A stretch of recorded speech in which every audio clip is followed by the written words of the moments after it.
Handhelds serve a purpose in the gaming industry. Historically, they have lagged behind the home console in terms of power, so developers would need to make compromises to bring their game to the device.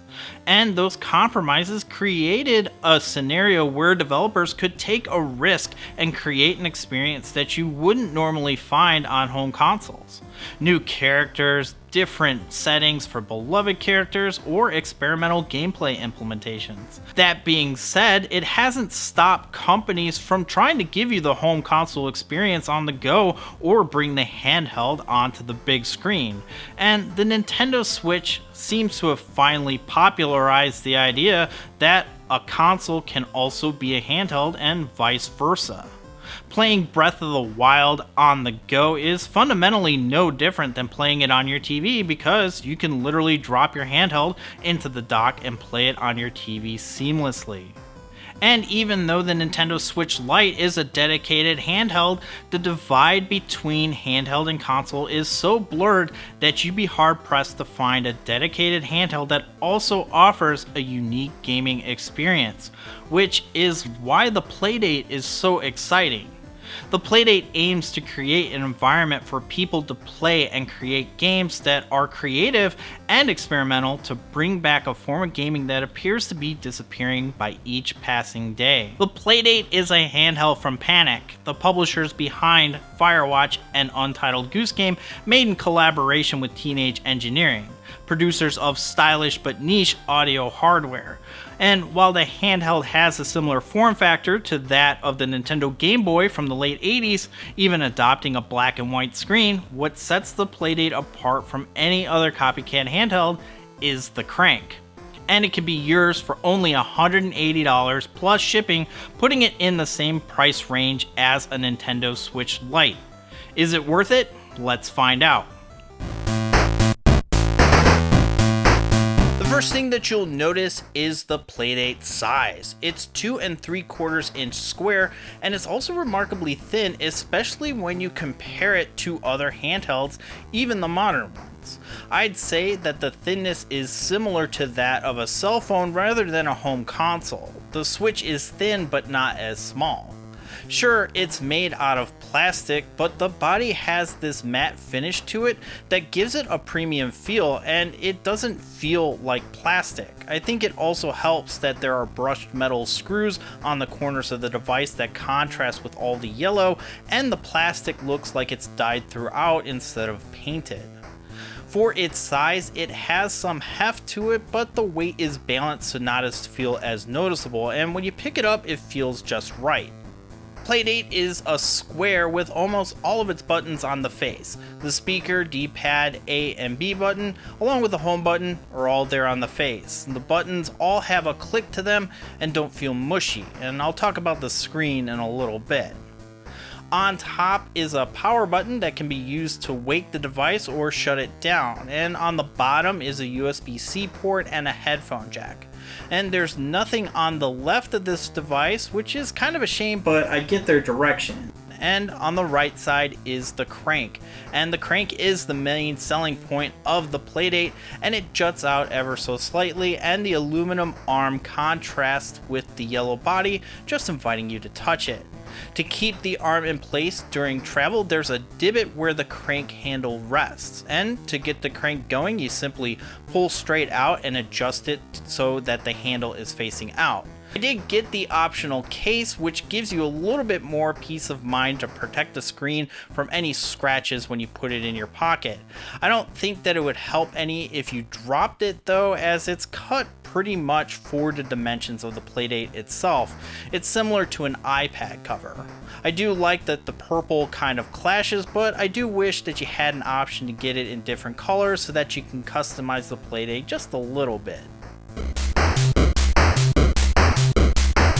When I first opened the box, my Playdate was dead, and this is actually warned on their Twitter, so I was expecting it.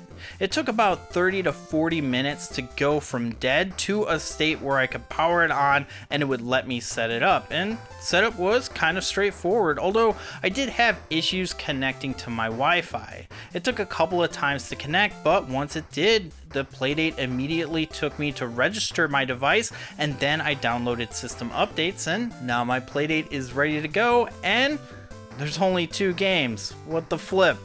So the gimmick of the Playdate is that there's 24 games included for free as part of a season pass. The only issue is that you get 2 games each week. So in order to get all 24 games, you need to wait 12 weeks.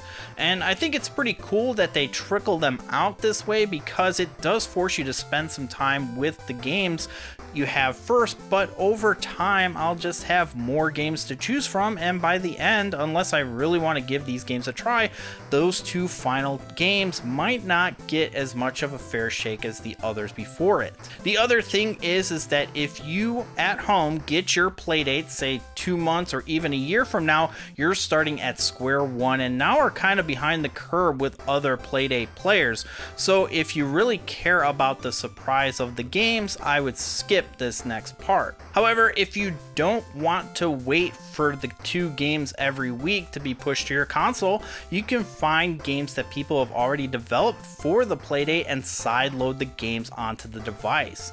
Right now, it's kind of difficult to find games that have been developed that aren't part of the season pass, but I did find Playdate Studio, which is basically a rip of the DSiWare game Flipnote Studio, and you use the crank to move the frames forward, creating a flip book. I think it's a neat little parlor trick that takes advantage of the crank, and you can show it off to some people who might not be familiar with the device. I have joined the Playdate subreddit, which shares certain projects for people to view, and the games are inexpensive or free altogether. There are even Game Boy emulators. One is aptly called Playboy, but the frame rate is atrocious. And Dustin Miro has a GameKid emulator that he's been working on for the past 2 years, and it seems to be coming along great. I would suggest following him on Twitter, as he also does shine light on other Playdate projects that pop up on itch.io.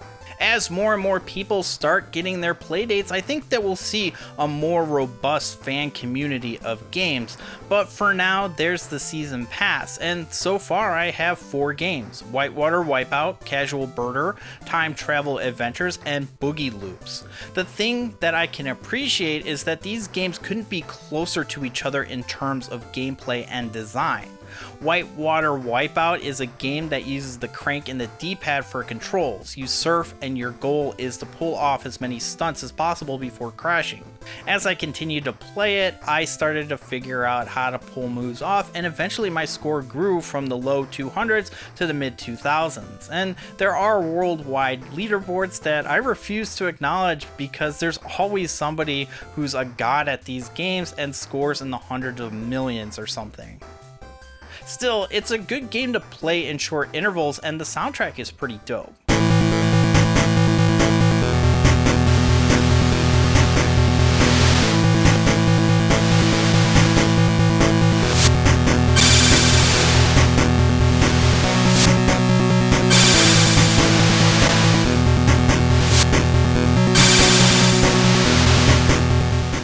But for some reason, it does cause my Playdate to crash from time to time, and I reached out to Playdate on Twitter and they weren't aware of anything, but I did submit a crash report and they said that their engineer would take a look when they return from vacation, so at least they're pretty responsive in that department. Next is Casual Birder, and this one I like a little bit more than Whitewater Wipeout. This one also throws you right into the action, but at least it does give the user a bit more to go on. You're tasked with taking pictures of birds on your phone. There's some RPG element to it, but the main mechanic is taking photos. You start out with your phone and then you move on from there, but the crank handles the focus so your birds are as sharp as the screen. It's not as pick up and play as Whitewater Wipeout, but it's great for just sitting down when you have a chance to play. The other two games I haven't played as much since I got them recently, but we have Boogie Loops, which seems to be a music maker type game similar to Mario Paint. And I'm musically challenged, so I have no idea what I'm doing in this game, and there isn't any type of tutorial. You just prod around and eventually stuff happens. And the other game included is Time Traveler Adventure, which relies heavily on the crank, and it's actually been one of the more flagship titles. You need to reach your girlfriend for each date, and you need to avoid obstacles to get there. You can rewind the level by turning the crank in the other direction. The game is neat and something that I plan on playing more as time goes on.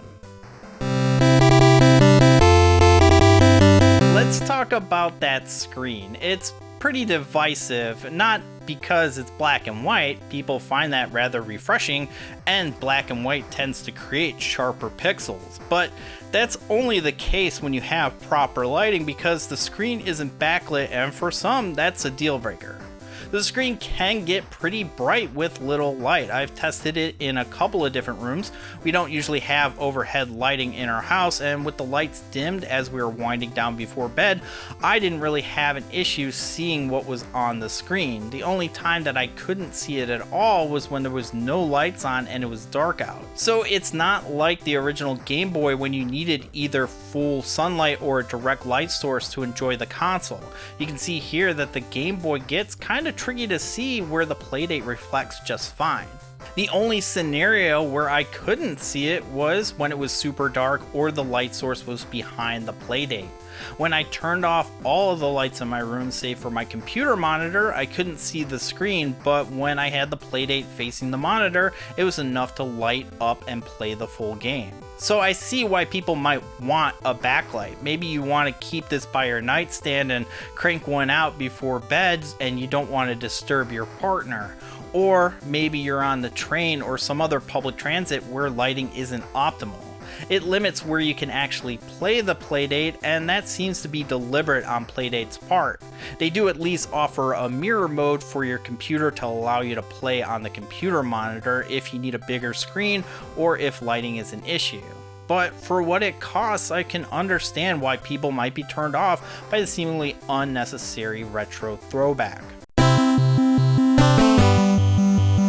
Which brings me to my next topic, and that's the price of this thing. It's $180. Well, I actually spent $200 because it came with a neat little cover, and shipping was an extra $20. So, is it worth the money? A lot of people will understandably look at other systems on the market in that price range and compare the two. The mainstream option would be the Nintendo Switch Lite at $200. The game library is 5 years deep at this point, with games ranging from free to play all the way up to $60. But when you go the closest bespoke option, then that is the Analog Pocket. For $40 more than the Playdate, the screen is backlit and plays retro games you already own, with the possibility of being able to play digitally in the future. I'm not going to say that it's unfair to compare the Playdate to other gaming products, but major consoles and tech are two mutually exclusive categories. Sure, you can buy a PlayStation 5 for $500, assuming that you can find one, but if you were to build a PC with the same power, it would cost about $1,100. When you put the Playdate in the gadget category, the price seems a bit more reasonable, especially when you compare it to the rest of Teenage Engineering's offerings. They're currently selling a portable hi-fi system for $500 and a Mega Man sound synthesizer for $90. But is it worth $180? I think it is. It's a great unique gadget with unique games and something that I can put in my pocket and just play at random intervals. I don't really carry portable gaming machines around because now they're big enough where I kind of need a backpack. And this just fits in my coat pocket or even in my jeans and just waiting to come out and play for a couple of minutes. Simply put, Panic knows that this is a niche device and it is priced accordingly to ensure that they can keep the lights on. I doubt that they're taking a loss on any of these Playdates. And with pre-orders sold out until 2023 and people paying close to $1,000 for one on eBay, I don't think that they'll have a problem selling them at this price.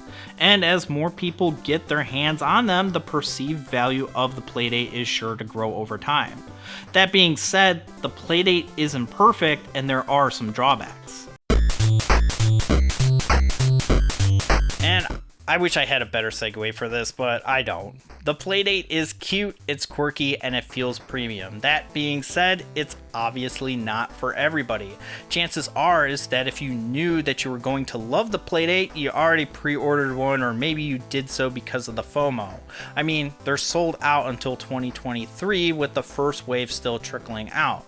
My drawbacks aren't that big of a deal, but I do wish that there were dedicated volume buttons on the left of the Playdate instead of having to either hit the home button and change the volume there, or remembering the combination of home plus down and up or left and right.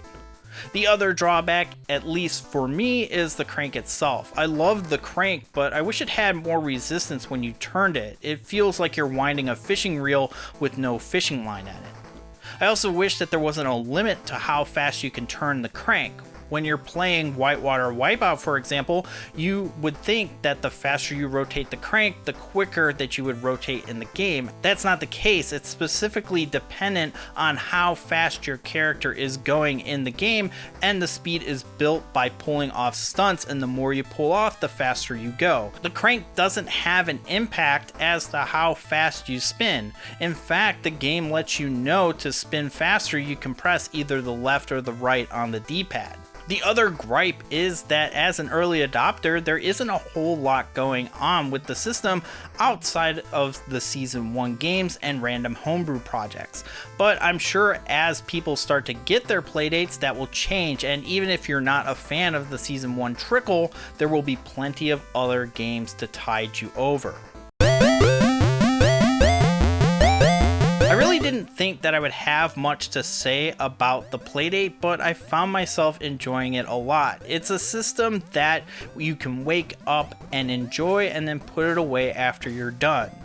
The Playdate has a lot of potential and is targeting a very specific demographic. If you're looking to play just the games that are offered from Playdate, perhaps you might think that the $180 price tag is too high, and that's okay. But when you can create for the very system that you own without having to jump through hoops like jailbreaking it, perhaps there is some added value available there. This is a very narrow market, and I think that the Playdate can carve out a little corner of it, assuming that they can ensure that there is a steady stream of quality games as time goes on. There are currently 24 games slated to release as Season 1, with future seasons currently undetermined. You need to hope that other people will release their games as well, and it's important to note that all games won't be free. There will be some that you will just have to buy, but time will tell how many of those are actually going to be available, and hopefully Playdate offers a central hub for people to post their games so that they're easier to find. If you're willing to be an early adopter for a quirky handheld, it's well worth the price of entry, and it comes with the added bonus of being in an exclusive club. I'm looking forward to the dock, and I hope that they add the ability for an alarm so that you can set that as well, so it'll be kind of like a modern Game & Watch. Let me know what you think about the Playdate. Do you have one on pre-order? Did this video change your mind? Comment below. And if you like this video, give it a like and share it with those who might find it interesting. And if you're new here, I mainly talk about retro video game prices, but offer essay type videos like this one. So subscribe if that's something that you're interested in. And you can follow me on Twitter and Instagram @SnickTendo. Thanks so much for watching. I'm Super Nintendo, and I'll see you next time.